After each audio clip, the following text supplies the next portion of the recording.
Assalamualaikum warahmatullahi wabarakatuh. Adik-adik, kalian pasti pernah ke pasar seperti ini kan? Tapi, pernahkah kalian memperhatikan banyak pedagang menyimpan barang dagangannya dalam tempat atau wadah yang berbeda? Kira-kira kenapa ya disimpan dalam satu tempat? Tujuan para pedagang tersebut menyimpan barang dagangannya dalam tempat yang berbeda adalah agar mereka bisa dengan mudah menemukan barang yang mereka cari untuk pembelinya. Bayangkan, jika barang dagangannya disimpan dalam satu tempat, pasti bakal repot ya kan? Nah, apa yang dilakukan oleh para pedagang tersebut adalah mengklasifikasi atau mengelompokkan barang dagangannya. Begitu juga dengan makhluk hidup. Makhluk hidup jumlahnya sangat banyak. Nah, agar mudah mempelajarinya, kita akan menggunakan klasifikasi atau pengelompokan. Pada video kali ini, kita akan belajar bersama tentang klasifikasi makhluk hidup. Nah, ada yang tahu klasifikasi makhluk hidup itu apa? Klasifikasi makhluk hidup adalah cara pengelompokan makhluk hidup berdasarkan kesamaan dan ciri yang dimiliki. Sedangkan tujuan klasifikasi secara khusus yaitu mengelompokkan makhluk hidup, mendeskripsikan makhluk hidup, mengetahui hubungan kekerabatan, dan memberi nama makhluk hidup. Orang yang pertama melakukan pengelompokan ini adalah Carolus Linnaeus, berdasarkan kategori yang digunakan pada waktu itu. Sedangkan ilmu yang mempelajari tentang klasifikasi makhluk hidup disebut dengan taksonomi. Dan urutan klasifikasi makhluk hidup disebut dengan takson. Nah, ini adalah urutan takson yang ada saat ini.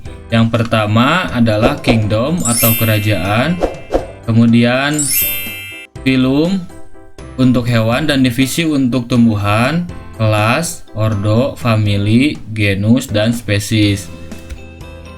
Semakin ke bawah, semakin banyak kesamaan ciri. Sedangkan semakin ke atas, jumlah anggota semakin banyak.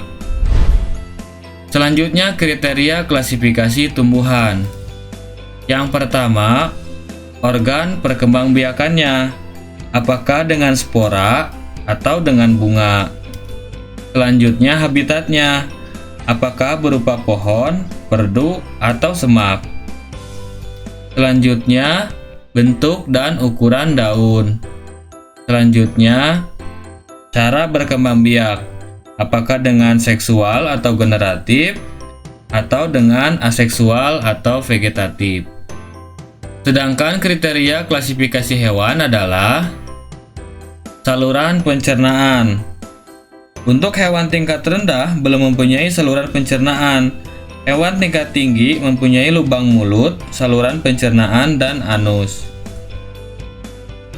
Yang kedua adalah kerangka.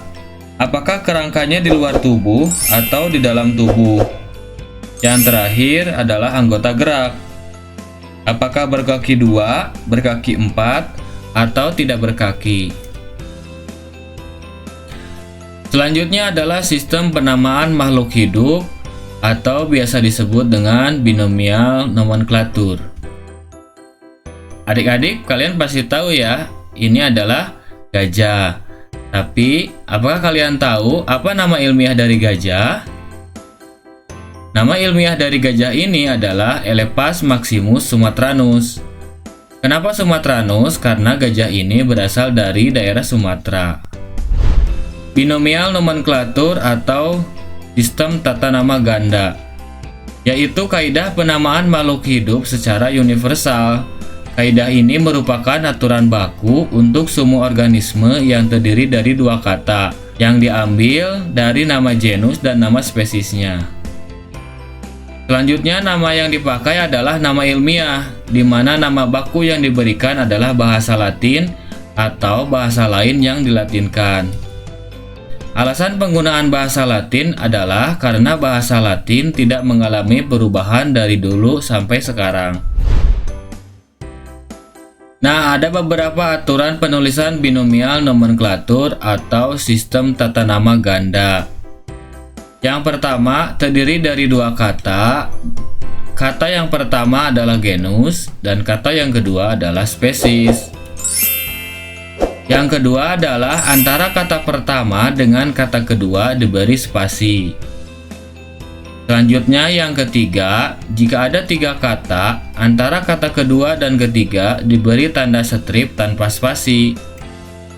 Yang keempat, hanya huruf pertama yang kapital atau huruf besar. Dan yang terakhir, penulisan dengan cetak miring atau garis bawah. Nah, sebagai contoh, tumbuhan ini pasti kalian kenal ya. Ya, ini adalah padi. Nah, nama ilmiah untuk padi adalah Oryza sativa. Oryza itu adalah nama genusnya dan sativa adalah nama spesiesnya. Cara penulisannya adalah dengan cetak miring, dipisahkan dengan spasi, kemudian huruf pertama dengan huruf besar.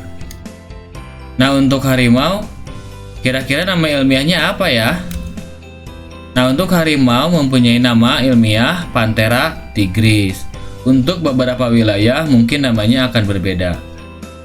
Nah, itu saja adik-adik untuk video kali ini. Mudah-mudahan bermanfaat. Jika kalian suka dengan video ini, silahkan klik like and subscribe. Dan jangan lupa aktifkan lonceng notifikasinya. Kita ketemu lagi di video selanjutnya. Terima kasih. Assalamualaikum warahmatullahi wabarakatuh.